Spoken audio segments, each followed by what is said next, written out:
view of it is, how can an organization succeed in meaningful change without top-down leadership? It's such an imperative part and a core part of the business that without meaningful ESG weaved into every element and every part of the business, it's going to fail. It has to have that top-down and bottom-up leadership. And I think we're by no means experts in the journey, but we've taken it head on, broken it down into bite-sized pieces, and looked at where we can actually affect positive change, and getting people involved at entry level, getting people involved, and also stakeholders, shareholders, everybody.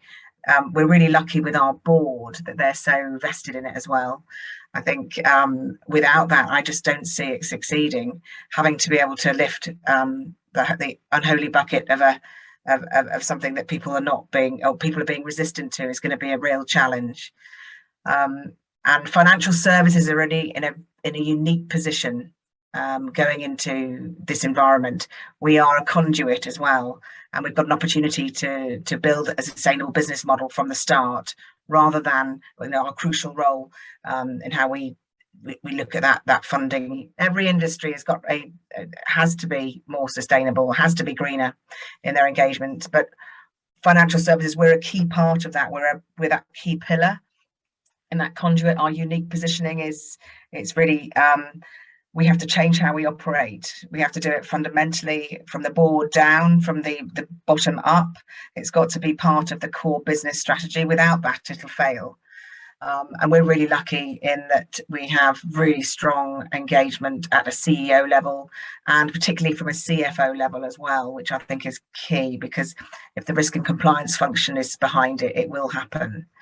And just going back to financial services, to fintechs, that they have a crucial role in funding that de-risking and transitioning towards climate neutrality.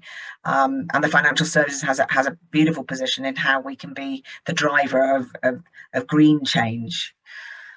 I think some of the challenges are where you have naysayers, or have people perhaps who are not necessarily actively engaging.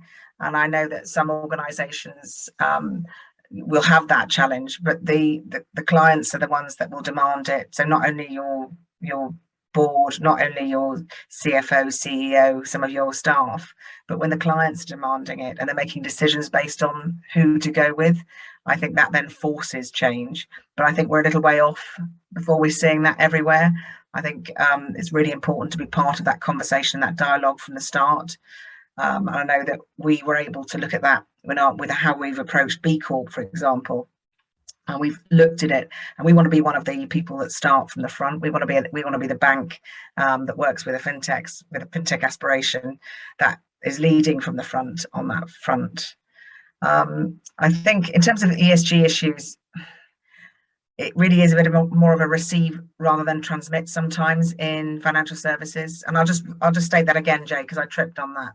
But I think financial services as a whole can sometimes be receive rather than transmit in the way we're looking at ESG and sustainability. And we're sort of watching, seeing what's happening, but we've got a real opportunity to sort of move it forward and be much more proactive. And I'm really proud to say that we're doing that with a number of different things. We're working with different measurements and organisations like B Corp, like EcoVadis, where we've just recently got a gold award.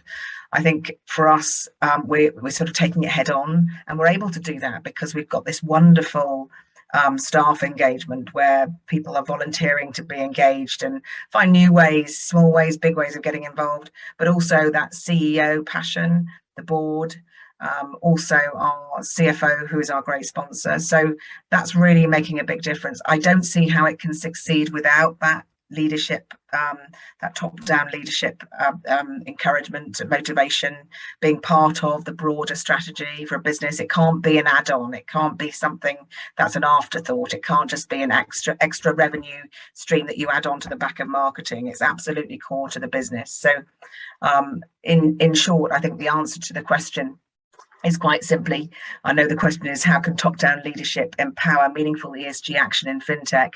My response to that would be, how can top-down leadership not empower meaningful ESG action for fintechs? Because without it, it will fail. So that's my perspective. Other things, and so with the top-down leadership, creating that meaningful change, that meaningful ESG action within the fintech community and financial services community.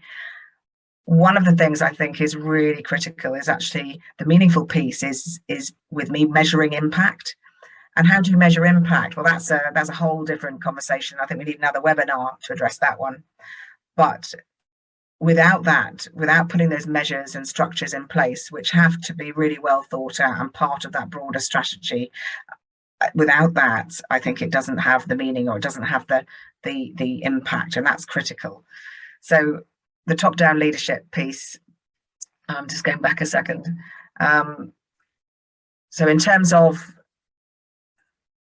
meaningful ESG action, you've got to do it in a way where the clue's in the name, meaningful. It's got to be effective, it's got to be measured, it's got to be accountable, it's got to be robust. So there's no point in standing there saying we do this, because actually that's an ambition. We've got to actually say, this is what we're doing, this is what we're trying to do, this is how we're keeping ourselves to account, this is how we're demonstrating it. And we're doing all these other peripheral activities, which is great, but we need to see the results and what you're doing. We don't want to say, I want to be a nice person. It's how are you doing that? How are you demonstrating that? How are your values? What's your culture? What's the output? Where's the impact? How do you measure it? So those sorts of things I think are critical to that. So it's more than just perhaps creating that meaningful change. That meaningful piece is a big word that can mean an awful lot of different things to different people. So it's got to be robust, it's got to be credible.